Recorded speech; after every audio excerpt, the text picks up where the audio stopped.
Desire paths are trails left on the ground by anything that frequently travels along a route. There are subcultures fascinated by desire paths as symbols of collective wisdom, disregard for authority, or mere evidence of existence. Desire paths are also celebrated as a design technique. Desire paths in their pure form are about what you can see, but the characteristics of desire paths, which you can't always see, can help you optimize your life and gain clarity in your creative projects. This is Love Your Work, and I'm David Cadavy. Desire paths are also known by a number of other names: cattle trails, cow paths, elephant paths, just to name a few. In forests or grassy meadows, it seems pretentious to call them desire paths. They're just paths. Desire paths are most interesting when they show up in places where a man-made path has already been put in place. A sidewalk turns a corner at a 90-degree angle, but as people cut the corner, a desire path develops at 45 degrees. An overgrown hedge encroaches on a sidewalk. To avoid squeezing between the hedge and a tree, people walk off the sidewalk and around the tree, and a desire path develops. A landscape architect tries to get fancy by building a curved path, but people instead take a straight path, and a desire path cuts through the grass.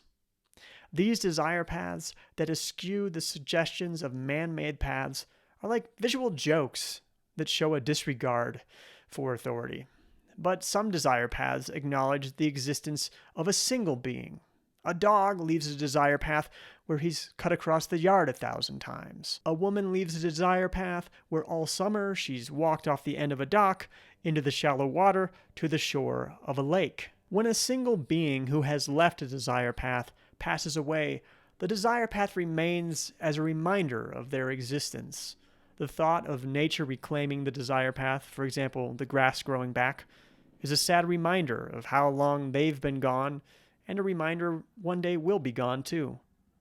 But the being doesn't even have to be a living one. Delivery robots have left desire paths, their tire marks marking the sidewalk with GPS precision. The most striking thing about desire paths is they can be used as a design technique. As I said, desire paths are like visual jokes that show a disregard for authority. They poke fun at civilization's feeble attempts to plan and make decisions for others and control people. Sometimes authority surrenders to the crowd and lets desire paths do the decision-making for them. University campuses are often full of desire paths, with so many students migrating from one of many buildings to one of many other buildings.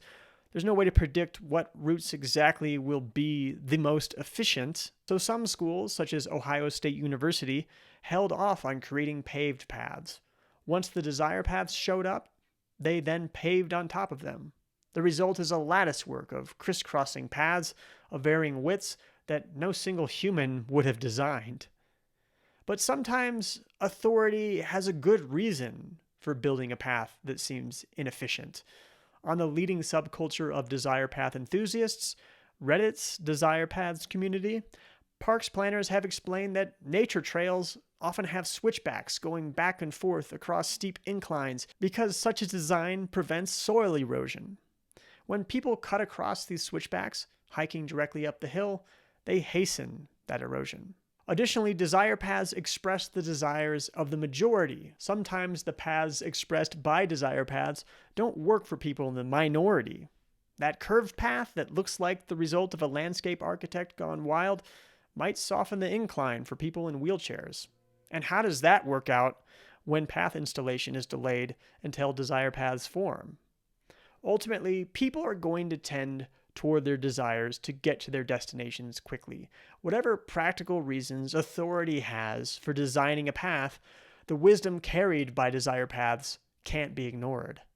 Desire paths, in their pure form, are about what you can see. It seems the use of desire paths in design projects originated with analyzing data you can't see. A 1942 transit study in Detroit charted origins and destinations of commuter trips to determine where best to build roads. If you break the phenomenon of desire paths down to its essential components, you can find desire paths you can't see and harness their power to optimize your life and achieve clarity in creative projects. When used as a design technique, a desire path essentially does four things. 1. It provides a good enough solution. 2. It collects data. 3. It exposes a pattern in the data. And 4. That leads to an ideal solution. The unmodified ground is a good enough solution people can use. Through the usage patterns of that good enough solution, data builds up. Each footprint is a piece of data. The footprints don't overlap all in the same place. Instead, a pattern emerges in the form of a path. That pattern is then used to determine an ideal solution. In the case of a college campus, that ideal solution is usually a paved sidewalk where the desire path once was. When a desire path forms, the untreated ground is essentially a prototype. So to create an invisible desire path, build or find a prototype. Find a low-cost, low-commitment way to give yourself a good enough solution. For example, if you're looking for the perfect backpack, you could take the top-down approach that desire paths so often protest. You could plan out everything you want your backpack to hold and do, then design a custom backpack. Or you could start with a prototype. Buy any cheap backpack at a thrift store and try it out. Desire paths collect data based upon use of a prototype. Once you have a good enough solution, you're collecting data as you use it. With your cheap backpack, maybe you notice the straps get loose or dig into your shoulder. Maybe a pen falls out, or you find yourself rummaging through a big compartment full of small items. Desire paths collect data, but that data is only useful once a pattern emerges. When a desire path forms, you can see it, but when an invisible desire path forms, you can't.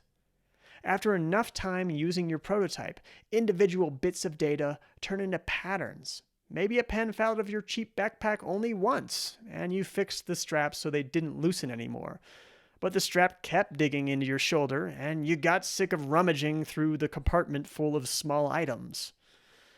You found your invisible desire path. You want a backpack with comfortable straps and lots of small compartments for small items. When desire paths are used as a design feature, the visible path becomes the backbone of the solution. The designers simply pave a path over the desire path. Once you've found an invisible desire path, that becomes the backbone of your solution. Now that you've used a prototype enough times for patterns to emerge, you can find a solution that fits those patterns. Now, how can invisible desire paths help you gain clarity on creative projects? Creative projects are a lot like choosing a backpack. You have a variety of requirements and preferences. Not all of them are clear, and many contradict one another. There's no one perfect solution, but there's some ideal solution that balances everything. Too often we approach creative projects thinking top-down. We don't want to act until we have the perfect plan, but the perfect plan doesn't exist. The best way to find an ideal plan is create an invisible desire path. Find a good enough solution, collect data, and see what patterns emerge. Only then can you quickly and efficiently get where you're going.